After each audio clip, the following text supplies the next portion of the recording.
kabisa. Kwa majina unaitwa nani? Mimi naitwa Dr. Msange. Dr. Msange. Naam. Daktari by profession. Mimi daktari ya. Okay. Watu wengi sana wamekosa elimu kuhusiana na watu wenye autism na wamekuwa wamejikuta katika wimbi la kuwakataa watu wa design hiyo.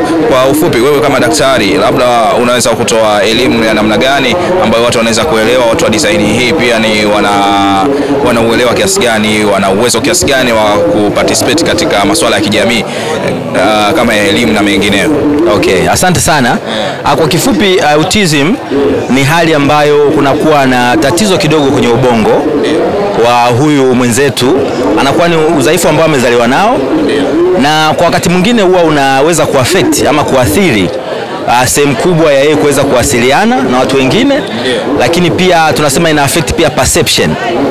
Kwa hiyo ni ugonjwa ambao unategemea pia na kiasi gani huyu mtu ameathirika kwenye ubongo wake, lakini unaweza kumuaffect katika sekta mbalimbali za kimaisha. Lakini hawa wenzetu ambao wana changamoto hii ni binadamu wenzetu, na wana uwezo na wana potential mbalimbali nyingi tu ambazo wanaweza kuzifanya na kuwa na mchango katika jamii.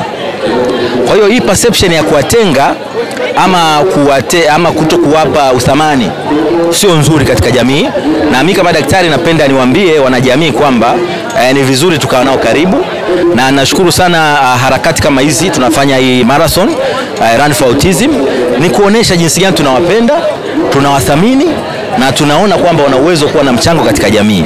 Kwa ni changamoto ambayo huyu mtu hakupenda kuzaliwa nayo, na mara nyingi huwa inakuja kutokana na sababu za kurithi, japo tafiti zinaonesha pia kuna baadhi ya watu wanapata kutokana na changamoto za kimazingira, lakini mostly is a genetic disorder. Kwa hiyo napenda nitoe changamoto ama nitoe wito kwa jamii, watu wenye autism tuwapende na tuwape nafasi za kielimu, za kupata nafasi ya masomo, na kwa kweli tuwe nao pamoja, tuwasupport na wanaweza kuishi maisha mazuri kama wanadamu wengine. Asante sana. Asante sana, nashukuru. Asante.